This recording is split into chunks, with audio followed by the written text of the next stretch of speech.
हम लोग सालों साल से बिहार सरकार के साथ लड़ाई मेरा जारी रहा, बशर्ते मदरसा को एकलौता बिहार सरकार स्वीकृति दिया और उसकी वेतन का भुगतान किया।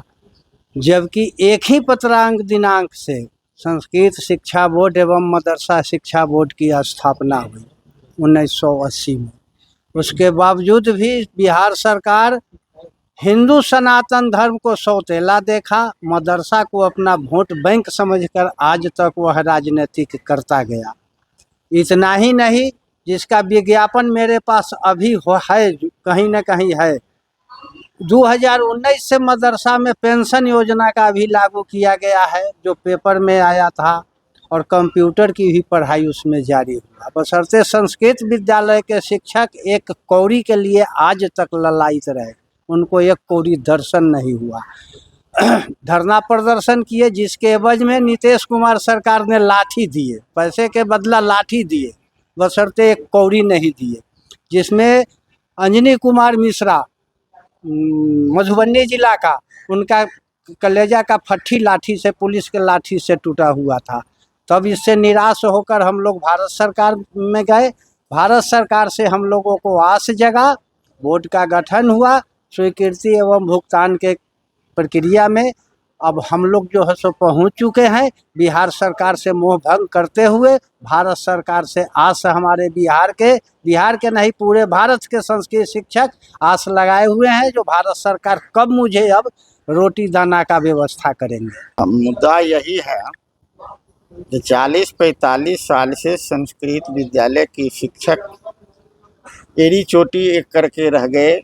पढ़ाई लिखाई किए, अपना ज़मीन दिए, भवन बनाए, समय दिए, लेकिन उनको आज तक 1 रुपया नहीं मिला।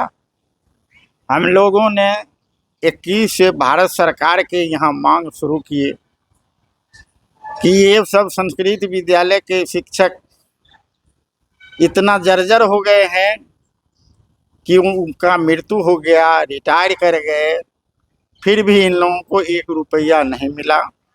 भारत सरकार ने इस पर एक्शन लिया और 2022 जून में नियमावली बना दिए और 3 अगस्त 2022 का बोर्ड का गठन किए, जिसका नाम महर्षि संदीपनी राष्ट्रीय वेद संस्कृत शिक्षा बोर्ड के नाम से गठन कर दिए। और सभी राज्य सरकार को पत्र लिख दिए कि इस विद्यालय के जो भी विद्यार्थी पास करेंगे, उसका मध्यमा का नाम वेद भूषण, और इंटर का जो शास्त्री है उनका वेद भूषण नाम रखा सर्टिफिकेट का। और सभी को चिट्ठी लिख करके राज्य सरकार को भेज दिया कि किसी भी विभाग में यह विद्यार्थी जा सकता है। भारत का कोई भी विश्वविद्यालय हो अथवा कोई भी कंपटीशन हो, उसमें यह भाग ले सकता है। तो ये सरकार ने चिट्ठी लिख दिया और बोर्ड का गठन करके बोर्ड का चेयरमैन भी बना दिए हैं शिक्षा मंत्री को। अब जो है बोर्ड की बैठक होगी, उसके बाद इसका कार्रवाई होगा। हमने लिखे थे कि जांच नहीं, शपथ पत्र लिया जाए।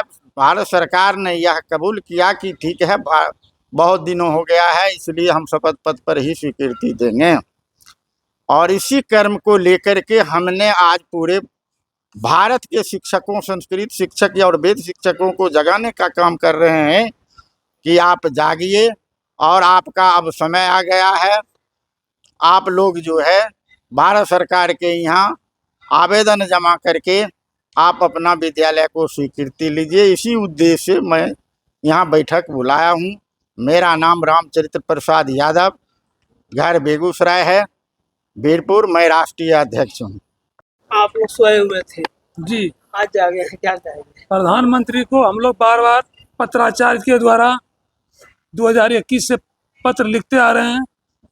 गरीबों के उत्थान के लिए, सनातन धर्म को बढ़ावा देने के लिए प्रधानमंत्री ने हम लोगों की सारी बात को मान लिए हैं। अब सिर्फ हम लोगों को स्वीकृति पत्र और वेतन बचा हुआ है, जो हम लोगों को आशा है कि कुछ ही दिनों में सभी मरे हुए शिक्षकों के झोली में पैसे आ जाएंगे। मेरा नाम मतलब बनी है इस बार। हाँ बनी है। इससे पहले की सरकार से कोई उम्मीद आपको उम्मीद नहीं थी। देखा था? हम खुद 17 दिन फुलवारी शरीफ पटना जेल में, बिहार सरकार के अंदर जेल में अभी रहे, जिसका सर्टिफिकेट मेरे पास है। आप लोग को मेरा नाम ओम प्रकाश मंडल, बांका जिला बांका, राष्ट्रीय महासचिव।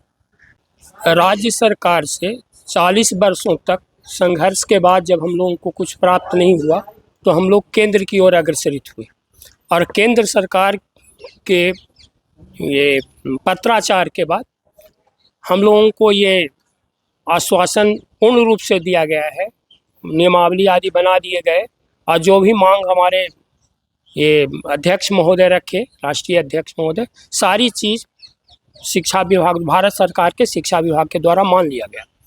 अब हम लोग ये पूरी उम्मीद रख रहे हैं कि जब मांग हम लोगों की पूरी कर ली गई, बोर्ड का गठन हो गया है, तो आगे की कार्रवाई हम लोगों के हित में होने वाली है। और जब तक बोर्ड का गठन बैठक नहीं हो जाएगा तब तक आगे की कार्रवाई संभव नहीं है।